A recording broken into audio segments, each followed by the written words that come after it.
저는 요즘 말씀을 묵상하고 글을 적는다는 것이 갈수록 어려워진다는 그런 생각을 하게 됩니다. 이런 상황인데 오늘 성경 읽기 본문이 제가 제일 흥미를 느끼지 못하고 표현이 좀 그렇지만 제일 설교하기 힘들고 좀 싫어하는 본문이 바로 역대상 1장부터 9장까지의 말씀입니다. 족보라고도 할 수 있고 하여튼 사람 이름들이 길어도 너무 길게 나오는 역대상 1장부터 9장까지의 말씀인데요. 여기에서 무슨 선한 것을 찾을 수 있을까? 1년에 두 번 이 본문을 읽으면서 설교를 해야 하는 저 자신은 읽으면서도 은근히 걱정이 됩니다. 오늘은 이 세상에서 제일 재미없는 본문에서 무엇을 전해야 할까 질문을 하면서 보게 되는데 그만큼 이 역대상 1장부터 9장까지는 제게는 참 어려운 본문이 아닐 수가 없습니다. 하지만 어려워도 희망을 가질 때에 본문이 입을 열어 말씀해 주실 것을 믿어야 될 것이라 생각됩니다. 재미없다고 이해 안 된다고 본문에 대한 선입관으로 하나님의 말씀을 매장시킬 수는 없는 것입니다. 자, 그러니까 사람들의 이름으로만 쭉 구성되어 있는 이 길고 긴 9장까지의 내용, 정말 믿음 없이는 은혜 없이는 볼 수도 없고 이해할 수도 없는 그런 본문이 바로 오늘 이 본문이죠. 역대상 1장부터 9장까지 여러분들이 한번 쭉 읽어보시면 어떤 패턴에 되어 있냐면요. 내비두세요. 어떤 패턴으로 이 본문이 구성되어 있냐면 누구의 아들들은 누구였더라.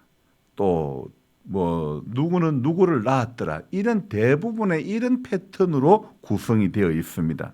오늘 5장에도 시작이 어떻게 됩니까?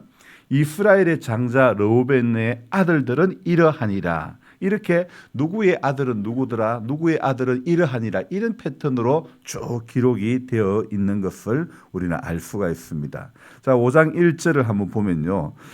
이스라엘의 장자 르우벤의 아들들은 이러하니라. 여러분 한번 생각해 볼까요? 이제 우리가 이 세상에 태어나 보면 어떠한 환경 아래 태어났음을 알 수가 있지 않습니까? 저는 위로 누나가 3명이 있는, 그래서 딸 3명이 있는 넷째의 네 번째로 제가 아들로 태어났죠. 그리고 제 밑에는 또 남동생을 본다고 했던 우리 부모님께서는 여동생 2명을 봐서 위로도 여형제, 아래로도 여형제, 그러니까 여형제가 있는 그 사이에 제가 끼어 태어났던 것이죠. 어떤 조건이 주어지는데 흔히 우리나라에서는 금수저니 은수저니 흙수저니 이런 표현을 하게 되는데, 여러분 예수 믿으면 전부 하나님 아버지의 자녀들이니까 전부 무슨 수저예요? 금수저인 줄로 믿습니다. 예수 잘 믿으면 전부 다 금수저지요. 이렇게 생각해야지. 나는 태어날 때부터 흙수저다. 그래서 나는 팔자가 이래서 고생할 수밖에 없다. 이런 건 누가 하는 말이에요? 세상 사람들, 믿음 없는 사람들이 하는 말이에요.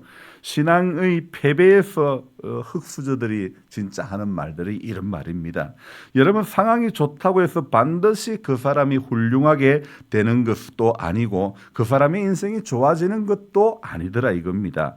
여러분, 성경의 교훈이 무엇인지를 성도는 붙잡아야 되는 것입니다. 성경의 교훈이 무엇입니까? 힘든 상황 가운데 있다 할지라도, 있었다 할지라도 하나님을 경외하며 그것을 극복한 사람들의 이야기가 얼마나 많이 나오고 있습니까? 신앙의 열매라고 하는 것이 어떠한 조건이나 상황을 극복하는 데 있는 것이 열매가 아니겠습니까? 여러분, 야곱에게는 12명의 아들이 있었지요. 모두 4명의 여인을 통해서 낳은 그런 아들이죠. 오늘 5장 1절은 첫째 이야기, 이 맏아들 르우벤의 이야기로 야곱이나 이스라엘이나 같은 인물입니다. 이름을 이스라엘로 나중에 바꿔주는 그런 은혜가 있었죠. 그러니까 야곱의 12아들의 이야기 중에서 오늘 이 첫 번째 이야기는, 첫째 이야기는 맏아들 르우벤의 이야기로 시작이 됩니다. 1절이죠. 자, 전통적으로 말하면 한국적인 시각으로는 이 맏아들은 아주 큰 의미가 있는 아들이 아니겠습니까? 큰 의미가 부여되는 아들이죠. 맏이다. 여러분 저도 클 때 너는 맏이 아니가. 맏이한테 잘해야지 이런 이야기들 엄청 많이 들었거든요. 그러니까 물론 요즘에야 아이들을 많이 낳지 않기 때문에 의미가 좀 달라졌겠지만 당시 맏아들이라고 하는 것은 의미가 굉장했던 것이죠. 아버지의 이름과 아버지의 가문을 전부 다 계승받고 상당한 재산도 물려받도록 되어 있는 것이 바로 맏입니다. 그래서 흔히 장자권이라고 하는 것은 굉장한 것이었는데 오늘 본문에 나오는 주인공 르우벤의 아버지 야곱도 쌍둥이 형인 에서가 가진 장자권에 대한 그런 그 관심을 얼마나 가졌던 인물이 아닙니까? 르우벤은 이 아버지의 이러한 것을 타고난 그런 아들이었죠. 그래서 르우벤은 인생이 굉장히 아름답게 마무리되어야 하는데 오늘 1절에는 어떻게 르우벤을 설명하면서 아들들은 이러하니라 하면서 갈로 안에 설명되는 것이 무엇입니까? 르우벤은 장자라도 그의 아버지의 침상을 더럽혔으므로 장자의 명분이 이스라엘의 아들 요셉의 자손에게로 돌아가서 족보에 장자의 명분대로 기록되지 못하였느니라 이렇게 되어 있죠. 장자권을 뺏기는 그런 사람이 되고 말았죠. 자, 그 이유가 무엇입니까? 저질러서는 안 되는 짓을 하고 말았기 때문이죠. 사실 이 르우벤은요 사람이 따뜻한 사람이었습니다. 들어봅시다. 르우벤은 이 마음이 참 따뜻한 사람이었는데 다른 형제들이 이 요셉을 어떻게 했습니까? 아버지의 총애를 받던 요셉을 죽이자고 했을 때에 르우벤은 야 우리 죽이지 말고 웅덩이에 넣자 이랬던 아들이 르우벤 아닙니까? 동생을 불쌍히 여기는 그런 마음이 있었던 아들이었지만 아버지의 후처인 비라와 통간을 하는 있을 수 없는 일을 저지르고 말았던 그런 아들이었죠. 그래서 아버지의 침상을 더럽힌 자식이라고 오늘 1절에 기록하고 있는 것입니다. 다윗과 같은 사람도 넘어가고 만 것이 바로 이성의 문제였지 않습니까? 아버지의 후처로 이렇게 통관한 일로 말미암아 맏아들의 권리가 르우벤에게서 떠났다고 1절에서는 말씀하고 있죠. 자, 그런데 문제는 르우벤이 이렇게 그 아버지의 후처와 통관을 했던 그 시점이 그 시기가 언제냐는 겁니다. 온 가족이 베델로 올라가서 하나님께 경배했던 그때의 이 르우벤은 그 악한 일을 저지르고 말았다는 것입니다. 여러분 이게 얼마나 안타까운 일이 아니겠습니까? 좋은 조건 아래서 장자로 태어난 이 르우벤이었지만 온 가족이 가정의 영적인 부흥을 위해서 기도하러 올라갔던 베델로 올라갔던 그때의 르우벤은 아버지의 후처와 통관하고 말았던 하나님 앞에 엎드리던 그때의 르우벤은 아버지의 여인과 통관하고 말았다는 것. 이게 엄한 짓을 함으로 말미암아 모든 것을 잃어버리고 만 그런 사람이 되었고 말았죠. 오늘 1절과 2절에는 이스라엘 즉 야곱의 아들 12명 중에 총 몇 명이 등장하고 있습니까? 르우벤의 아들들은 이러하니라면서 나중에 3절부터 르우벤의 아들들은 누구다 이야기하고 있지만은 1, 2절은 사실은 르우벤의 아들보다는 이스라엘의 야곱의 아들들에 대해서 특별히 12명 중에 몇 명이 등장하고 있습니까? 르우벤, 요셉, 유다 이렇게 3명이 등장하는 거예요. 12명 중에 3명이 등장하고 있는 것을 알 수 있습니다. 자, 이 3명이 특출해서 대단해서 여기에 역대상 5장에 기록된 것이 아니고 이 3명의 인물을 통해서 하나님께서는 말씀하시고자 함이 있기 때문에 오늘 이 역대상 이 5장에서 시작하는 이 인물들 가운데 특별히 야곱의 이 3명의 아들들을 거론을 하고 있습니다. 2절에는 누가 등장하고 있습니까? 유다죠, 그죠? 넷째 유다가 등장하고 있습니다. 근데 유다는 어떻게 부연 설명이 되고 있습니까? 형제보다 뛰어나고 주권자가 유다에게 났으나, 자, 거기까지만 볼까요? 유다는 형제들보다 뛰어나고 주권자가 유다에게 났다는 이 말이 무엇입니까? 주권자가 유다에게 났다. 자, 우리 예수님이 누구에게서 났지요? 누구 족속? 바로 유다족 속에서 났습니다. 다윗이 그 후손으로 태어났지 않습니까? 유다의 후손으로. 예수님도 그 족보에서 나신 거로 되어 있으니 유다는 마지는 아니지만 그의 가문이, 그의 후손이 아주 명예롭게 된 것을 알 수가 있죠. 바로 주권자가 유다에게 났으니 성경은 형제보다 뛰어나고, 오늘 형제들보다 뛰어나고 이런 표현을 하고 있는데, 사실 왜 이런 표현을 또 하고 있는가 보면요, 창세기로 돌아가 보면 아버지 집에 살 때에 양식이 떨어져 애굽에 곡식을 사러 갔을 때에 아버지가 총애하던 요셉은 생사도 모르지, 그 가운데 아버지가 그 다음으로 사랑하는 아들이 누구라고 했죠? 베냐민 아닙니까? 그 베냐민이 갇히게 되는 어려운 상황이 이렇게 닥쳤을 때에 유다가 나섰습니다. 내가 평생 노예로 살아도 좋으니 다른 식구들을 보내주시고 특별히 베냐민은 보내달라고 이렇게 요청하는, 아버지가 이 동생은 너무너무 좋아하기 때문에 이 동생만은 꼭 보내달라고, 나는 평생 노예로 살아도 좋으니까 그렇게 이야기를 합니다. 자기 가족을 위해 희생하려는 유다의 모습이 마치 우리를 살리려고 십자가에서 죽으신 예수님의 모습을 우리가 비슷하게 이렇게 볼 수 있지 않겠습니까? 마지는 아니지만은 유다는 그의 후손이 아주 명예를 얻게 된 것입니다. 그리고 역대상에 또 등장하는 야곱의 11번째 아들이 바로 요셉이 등장하고 있지 않습니까? 아버지가 좋아했던 여인 라헬에게서 태어난 요셉이기 때문에 아버지가 남달리 사랑해서 채색 옷을 입히긴 했지만 사실 요셉은요, 존재감 없는 거의 꼴찌에 가까운 그런 사람이었죠. 그런데 하나님의 역사는 그런 요셉을 들어서 애굽의 총리가 되게 하시고 흉년 때에 요셉 때문에 가족이 먹고 살게 된 실제적 장남의 역할을 하게 된 사람이 바로 요셉이 아닙니까? 마지가 하는 일을, 온 가족을 돌보고 온 형제를 돌보고 하는 일을 흉년 때에 이 요셉이 그것을 감당하는 것입니다. 그래서 그 일을 야곱의 12아들 중에서 바로 이 요셉이 실제적으로 감당을 하는 거죠.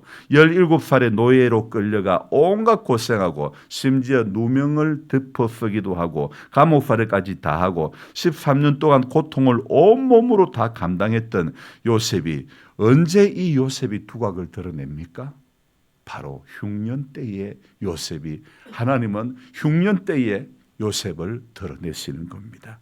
하나님은 흉년이 왔을 때에 온 가족을 먹여 살리게 하는 실제적 맏아들의 역할을 요셉을 들어가지고 감당하게 하시는 겁니다. 그래서 오늘 2절 끝에 장자의 명분은 누구에게 있다고요? 요셉에게 있으니라. 자, 그러고 보니 이 역대상에 나오는 야곱의 세 아들을 통하여 기가 막힌 놀라운 메시지를 하고 있음을 우리는 볼 수 있지 않습니까? 태어나 보니 마지인 르우벤은 이런 마지지만은 장자의 명분도 빼앗기고 큰 존재감 없고, 또 요셉처럼 그런 태어났지만은 아버지의 총애를 받았지만은 실제적으로는 꼴찌에 가까운 그런 위치에 있는 아들도 있었지만, 그러나 하나님께서 일하심은 우리가 인간이 볼 때에 아무것도 아닌 존재감 없는 인생이라 할지라도 흉년 때에 요셉을 하나님이 높여주시는 것을 우리는 볼 수 있지 않습니까? 제 둘째 누님도 태어났을 때는 우리 집에 둘째로 태어났지만 큰 누님이 미국으로 가심으로 말미암아 한국에서 실제적인 맞이 역할을 이 둘째 누님이 다 해주시는 겁니다. 둘째 매형이 맞이 역할을 전부 다 해주시는 겁니다. 물론 참 많이 힘이 들었을 것입니다. 하지만 이 두 분이 하나님을 의지하고 믿음으로 성실하게 하루하루를 살아가면서 그렇게 나아가니까 하나님께서 다 알아주시고 하나님께서 다 높여주시고 하나님께서 존귀하게 해주시는 겁니다. 그렇게 묵묵히 둘째지만은 실제의 맞이의 역할까지 잘 감당하시니 둘째 누님의 자녀들이 이렇게 다 잘 되는 그런 축복을 받은 것입니다. 환경과 조건을 탓하는 성도가 될 것이 아니라 오늘 르우벤이 맞이라도 아무 소용이 없고 장자의 명분을 잃어버리고 말았고, 유다는 형제를 위해 자신을 희생하려는 그 고마운 마음 끝에는 왕의 조상이 되었고 예수님이 거기에서 태어나게 되었고 요셉은 장자권을 얻는 오늘 이 역대상 5장에 나오는 이 사건을 보면서 여러분 우리에게 필요한 것은요, 좋은 환경보다 믿음의 사람들은 좋은 믿음만 있으면 오늘 우리 찬송 부른 것처럼 믿음이 이기네 믿음이 이기네 주 예수를 믿음이 온 세상 이기네. 여러분 믿음이 온 세상을 다 이기게 해주시는 줄로 믿고 좋은 환경을 띄어 믿음의 사람들 오늘도 금보다 더 귀한 믿음을 사모하는 그런 저와 여러분들이 그런 하나님의 사람들이 되어야 될 줄로 믿습니다. 그래서 하나님 앞에 서는 그날까지 오늘 여기 역대상에 나오는 세 명의 인물을 기억을 하면서 저와 여러분들은 어떤 사람으로 자리매김을 해야 될지를 생각해 보면서 기도하다가 돌아가시기를 주님의 이름으로 축복합니다. 기도하겠습니다. 좋으신 하나님 아버지, 오늘은 특별히 제가 목사 수받은 지 23년째 되는 날이고 또한 세월호가 물속에 가라앉은 지 10주기가 된 그런 날입니다.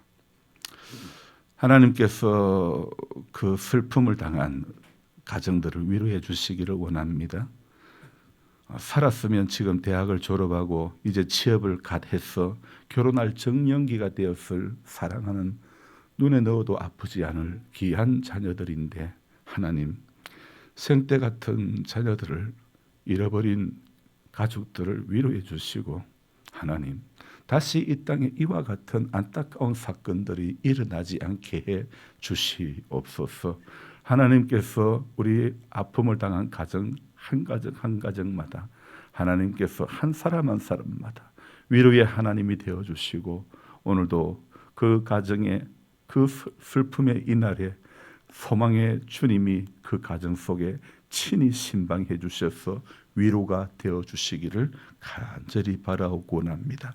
오늘 우리 이 땅에서 태어나서 지금까지 살면서 세상 사람들이 말하는 금수저, 은수저, 흙수저 하나님 어떤 수저라고 이야기하기 전에 나는 예수 믿는 사람, 하늘의 복을 이미 받은 사람이라는 것을 결코 잊어버리지 않도록 도와주시기를 간절히 바라고 원합니다. 그래서 예수 잘 믿고 끝까지 믿음 지키는 인생이 되어서 믿음이 온 세상 이기는 것 알게 하시사 믿음의 사람들, 은혜의 사람들, 예수께 꼭 붙들림 받은 그런 하나님의 사람들이 다 될 수 있도록 도와주시옵소서. 부족하고 허물 많은 인생들을 사랑해 주시고 자녀 삼아 주시고 하나님의 교회를 섬기는 귀한 직분을 허락해 주신 것 감사합니다. 끝까지 하나님 사랑함으로 교회 속에서 주님 우리에게 맡겨주신 사명 감당하다가 하나님 앞에 서게 해 주시옵소서. 이날도 하나님께서 우리의 삶의 자리 가운데서 아픔이 있고 힘듦이 있고 답답함이 있고 하나님 모든 어려움이 있다 할지라도 환경을 뛰어넘는 믿음이 온 세상을 다 이기게 되는 줄로 믿고 그 믿음 가운데 붙들림 받은 모두가 되게 해 주시옵소서. 특별히 하나님 오늘도 방송으로 동참하는 많은 분들을 기억해 주시기를 원하옵고 그 가운데 주님의 부름을 받아 선교하러 가신 귀한 분, 저는 이름도 모르지만은 하나님께서 그 삶을 그 사역을 축복해 주시고 언어의 장벽이 무너지게 해 주시고 하나님 그곳에 부르신 부름의 사명을 잘 감당할 수 있도록 도와주시옵소서. 오늘 하루를 주님께 부탁드리옵고 존귀하신 예수님의 이름으로 감사하며 기도드리옵나이다. 아멘. 간절한 마음으로 주여 부르고 기도합니다. 주여 주여 주여. 하나님 아버지 고맙고 감사합니다. 거짓되고 심히 부패된 인생을 자격도 안 되는 인생을 사랑해 주시고 주님 기억해 주시고 아버지 하나님 주의 종으로 세워주시고 사명의 길을 걸어가게 여기까지 23년을 지켜주시고